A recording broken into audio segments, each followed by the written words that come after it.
শাহাদাতকে আজকে গনিমত মনে করে ফেলো, শাহাদাতের তামান্না হৃদয়ে ধারণ করো।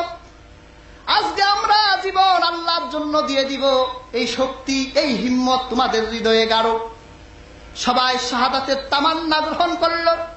হযরত আসিফ আকাশের দিকে তাকালেন, আল্লাহকে ডাক দিয়ে বললেন, মাবুদ,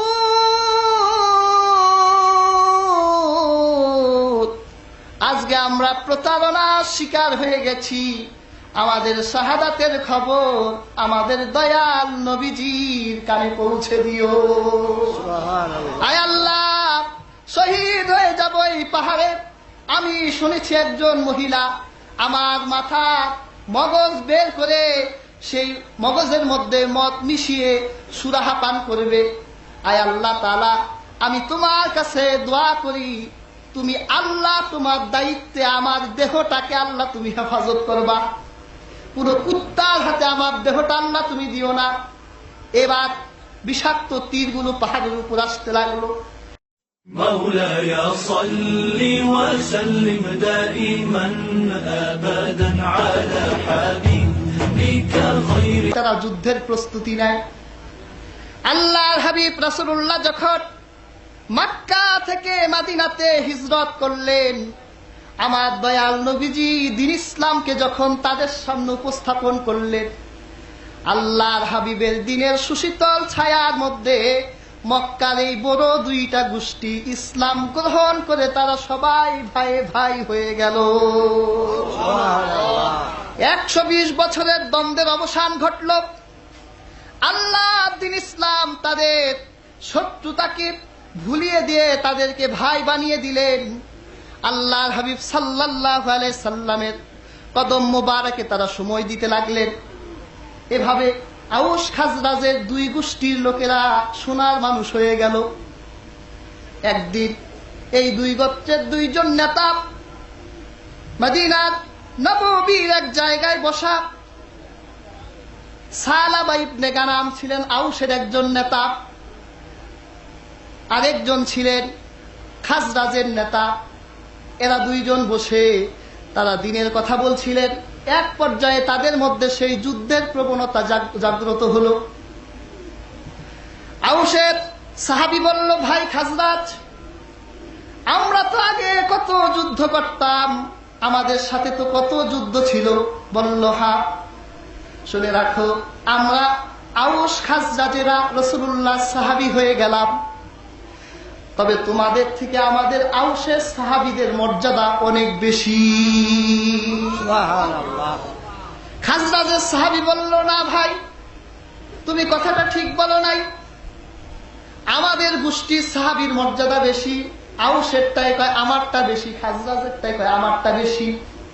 আচ্ছা ঠিক আছে, ও আউসের সাহাবী, তোমার গোত্রের মর্যাদাবান কিছু সাহাবীর কথা আমার কাছে ব্যক্ত করো, দেখি তোমার কেমন মর্যাদাবান সাহাবী আছে। আউসের সালাবা ইবনে গানাম বলল, শোনো, আমাদের গোত্রে খুজাইমা বিন সাবিতের মতো সাহাবী আছে, যার ব্যাপারে আমার দয়াল নবীজি বলেছেন, তিনি একা সাক্ষী দিলে তার একা সাক্ষী দুইজন সাক্ষীর সমান। সুবহানাল্লাহ। একা সাক্ষী কয়জনের সমান? দুইজন। সাক্ষীর গুরুত্ব তো আমাদের সমাজে নাই। ইসলামের বিচার ব্যবস্থাতে আল্লাহ রাব্বুল আলামিন সাক্ষীর গুরুত্ব সবচাইতে বেশি দিয়েছেন। ইসলামের বিচার ব্যবস্থায় সাক্ষী হলো মোস্ট ইম্পর্টেন্ট। একটা দৃষ্টান্ত আপনাদের দেই। হযরত আলী রাদিয়াল্লাহু তাআলা আনহু যখন মুসলিম জাহানের খলিফা নির্বাচিত হলেন, রাষ্ট্রপতি, তিনি একদিন মদিনা শরীফের বাজারে গেলেন। হাঁটছেন বাজারের মধ্যে, রাষ্ট্রপতি দেখে একজন ইহুদির হাতের মধ্যে একটা ঢাল। ঢাল চিনেন? ওই যেটা দিয়ে অস্ত্র প্রতিরোধ করে। হযরত আলী দেখলেন এটা তার অনেক আগের একটা পুরাতন ঢাল। ঘরে অনেক খুঁজেছে, কিন্তু এই ঢালটা হযরত আলী পায় নাই। হযরত আলীর মধ্যে চিন্তা জাগলো, আমার এই ঢালটা ইহুদির হাতে কিভাবে আসলো। হযরত আলী ইহুদির কাছে গিয়ে বললেন, ও ইহুদি, তোমার এই হাতের ঢালটা তো আমার মনে হয় তুমি ঢাল কোথায় পেয়েছ? ইহুদিটা বলল, আপনি আমিরুল মুমিনিন হতে পারেন, রাষ্ট্রপতি হতে পারেন, কিন্তু সাধারণ জনগণের উপর আপনি নির্যাতন করতে পারেন না। এই ঢালটা আমি আমার বাবার থেকে পেয়েছি, আমার বাবা আমার দাদা থেকে পেয়েছে। হযরত আলী বলল, না, এটা আমার স্মৃতি বিজড়িত ঢাল, এই ঢাল দিয়ে আমি যুদ্ধ করেছি, এই ঢালটা আমার। ইহুদি বলল, শুনে রাখেন আমিরুল মুমিনিন, যদি এই ঢাল আপনার হয়ে থাকে তাহলে সুপ্রিম কোর্টে যান, আমার বিরুদ্ধে মামলা দায়ের করেন। এরপর যদি ঢাল আপনার হয়, সাক্ষী দিয়ে আপনার ঢাল আপনি নিয়ে যান। কে কাকে বলছে? একটা রাষ্ট্রের তৃতীয় শ্রেণীর প্রজা। ইহুদিদেরকে আমরা কুত্তার থেকে খারাপ মনে করি। আপনারা জানেন, এই ইহুদিরা সারা দুনিয়ায় সন্ত্রাসবাদ কায়েম করেছে। এই ইহুদিরা পৃথিবীতে সবচাইতে মানুষ বেশি হত্যা করেছে, অথচ তারাই মানবতার কথা বলে। নিউজিল্যান্ডে আমার মুসলমানকে হত্যা করা হলো, সারা দুনিয়া কথা বলে নাই। আর আমরা যদি আমাদের প্রতিরোধ করার জন্য একটা ঢিল হাতে নেই, তখন তারা বলে আইএস, তারা বলে অসাম্প্রদায়িক সন্ত্রাসী। আমরা আমাদের আত্মরক্ষার জন্য আমরা ইট হাতে নিলে ওরা বলে অ্যাটম বম হাতে নিছি, আর ওরা অ্যাটম বম ব্যবহার করলে ওরা বলে যে আমাদেরকে ওরা কুকুরের চাইতে খারাপ মনে করে। একজন রাষ্ট্রপতির সামনে রাষ্ট্রের তৃতীয় শ্রেণীর একজন প্রজা বলছে সুপ্রিম কোর্টে যা, আপনার হলে আপনি নিয়ে যান, আমার সামনে বেশি কথা বললেন না। হযরত আলী বলল যে আসলে কথাটা তো ঠিকই বলছে। সুপ্রিম কোর্টে হযরত আলী মামলা দায়ের করলেন। সুপ্রিম কোর্টের প্রধান বিচারপতি কোনো হিন্দু ছিল না, সুপ্রিম কোর্টের বিচারপতি ছিলেন শুরাইব। হযরত আলী মামলা দায়ের করলেন, আমার স্মৃতি বিজড়িত ঢাল, যেই ঢাল দিয়ে আমি রাসূলুল্লাহ কদম মোবারক থেকে যুদ্ধ করতাম, আমার এই ঢালটা আমি ইহুদির হাতে দেখেছি। বিচারপতি তাকে আনলেন, ঢাল আনালেন, হযরত আলীকে বললেন আপনি বাদী, আর যার বিরুদ্ধে মামলা করছেন তিনি কি? বিবাদী। বলল আপনি যেহেতু বাদী, আপনি সাক্ষী আনেন। হযরত আলী রাদিয়াল্লাহু তাআলা আনহু দুইজন সাক্ষী আনলেন। বিচারপতি শুরাইব বললেন আপনার সাক্ষীদের পরিচয়টা আমার কাছে দিতে বলেন। একজনকে প্রশ্ন করা হলো তোমার নাম কি? বলল আমার নাম হাসান। তোমার বাবার নাম কি? বলল আলী। শুরাইব বলল ও মহামান্য রাষ্ট্রপতি আমিরুল মুমিনিন, হযরত হাসানকে আমি সাক্ষী থেকে বাতিল করে দিলাম। সুবহানাল্লাহ। আমিরুল মুমিনিন বলল রে বিচারপতি, তোর কলিজার মধ্যে কি আল্লাহর ভয় নাই? তুই কাকে সাক্ষী থেকে বিতাড়িত করছিস?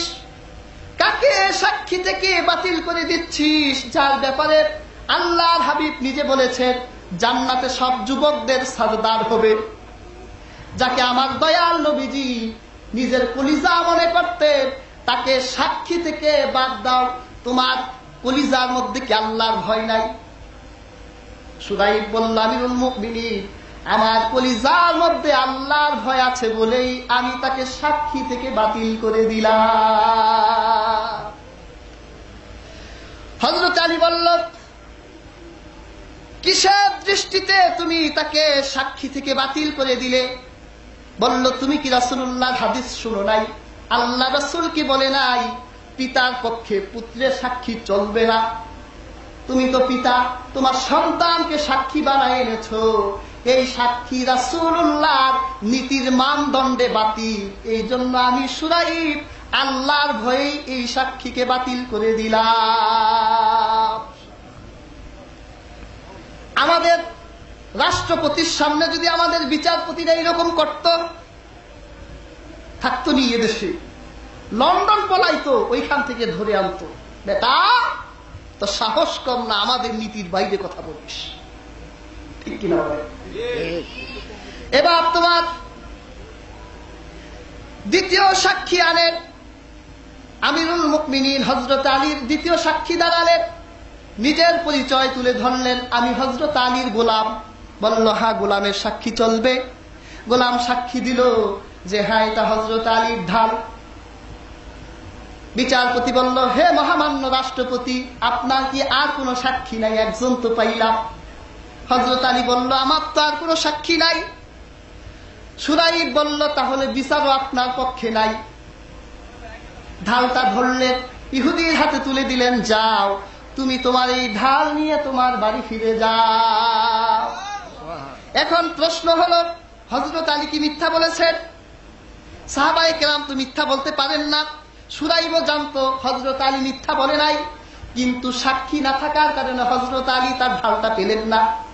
এবার আপনাদের কাছে প্রশ্ন করি, এই জায়গায় যদি খুজাইমা বিন সাবিত দাঁড়াতো আর তিনি একা যদি সাক্ষী দিতেন, তাহলে কয়জনের সমান হতো? 2 জন। জোরে বলেন। আমার কথা বুঝেন না আপনারা? আমি তো আপনাদের বিক্রমপুরা পোলা, আমার কথা না বুঝার কি আছে? হযরত আলী, হযরত খুজাইমা রাদিয়াল্লাহু তাআলা যদি এই জায়গায় সাক্ষী দিতেন, তার একা সাক্ষী কয়জনের সমান হতো? 2 জন। 2 জনের সমান হতো। এখন প্রশ্ন হলো, হযরত খুজাইমা রাদিয়াল্লাহু তাআলা আনহু একা 2 জনের সাক্ষীর মর্যাদা কিভাবে পেলেন? প্রশ্ন আসে কিনা বলেন? বলবনি? আল্লাহর হাবিব একদিন মদিনার বাজারে গেলেন, গিয়ে একজন আরব্য বেদুইন মানুষ একটা ঘোড়া বিক্রি করবে। আল্লাহর হাবিব সেই আরব্য বেদুইনের সাথে ঘোড়াটা কিনলেন, চুক্তি করে যে তুমি আমার বাড়ি যাবে, আমি টাকা আনি নাই, আমার বাড়ি যাবে, আমি তোমাকে টাকা দিব, তুমি আমাকে ঘোড়াটা দিয়ে দিবে। এই চুক্তিতে দয়াল নবীজির সঙ্গে সেই বেদুইনটা আল্লাহর হাবিবের বাড়ির দিকে রওয়ানা হলেন। রাসূলুল্লাহর সামনে, ইহুদি কোথায়? পেছনে। যখন ইহুদি লোকটা ঘোড়া নিয়ে যাচ্ছিলেন, রাস্তার লোকেরা ইহুদি লোকটাকে প্রশ্ন করছিল, সেই বেদুইনটাকে বলছিল, ভাই, আপনার ঘোড়াটা বিক্রি করবেন? বেদুইন বলছে, না, আমার ঘোড়াটা আমি বিক্রি করে দিয়েছি মুহাম্মদুর রাসূলুল্লাহর কাছে। এইভাবে বারবার যখন প্রশ্ন করছিল, আরব বেদুইনটার মনে একটা কৌতূহল জাগলো যে একটু দামাদামি করে দেখি মুহাম্মদের সাথে বেচা কিনা করে হারলাম না জিতলাম। মনের মধ্যে একটু শয়তানি জাগছে। একজন বলল, তোমার এই ঘোড়া বিক্রি করবে? বেদুইনটা বলল, হ্যাঁ, বিক্রি করব। কত বিক্রি করবা? বলল, আপনি বলেন। আল্লাহর হাবিব সাল্লাল্লাহু আলাইহি সাল্লাম যেই দাম দিয়ে কিনেছে, ওই ক্রেতা লোকটা তার থেকে ডবল বলছে। এখন সেই ইহুদির মাথা নষ্ট হয়ে গেছে যে মুহাম্মদের সঙ্গে বেচা কিনা করে হারলাম তো হারলাম, তাও অর্ধেক হারলাম। মুহাম্মদ 100 দিরহাম দিয়ে কিনেছে, আর এই লোকটা 200 দিরহাম দিতে চায়, এটা তো মানা যায় না। যেভাবেই হোক মুহাম্মদের সঙ্গে বেচা কিনা নষ্ট করে এই লোকটার কাছে 200 দিরহাম বিক্রি করে দেই। আল্লাহর হাবিবকে ডাকলেন, ফানাদাল আরাবিয়্যু ফাকালা ইন কুনতা মুবতাআন হাযাল ফারাস। আল্লাহর হাবিবকে ডেকে বলল, মুহাম্মদ, তুমি কি আমার ঘোড়াটা সত্যই নিবা? আল্লাহ রাসূল বলল, নিবই তো আমি, তোমার সাথে আমার চুক্তি হয়েছে, বাড়ি গিয়ে টাকা দিয়ে দিব, তুমি আমাকে ঘোড়া দিয়ে দিবে। ইহুদি বলল, না, তোমার সাথে কখন আমার কথা হলো? এই রকম কথা তো হয় নাই। যদি তোমার কাছে টাকা থাকে এখন দাও, তোমাকে এখন দিয়ে দেই, আর যদি না থাকে তাহলে আমি তোমার কাছে বিক্রি করব না। আল্লাহর হাবিব বলল, না, আমাদের কাছে কথা হয়েছে, তোমার সাথে আমার চুক্তি হয়েছে। এভাবে যখন দয়াল নবীজির সঙ্গে তর্ক করছিল, বাজারের লোকগুলো চারদিকে হাজির হয়ে গেল।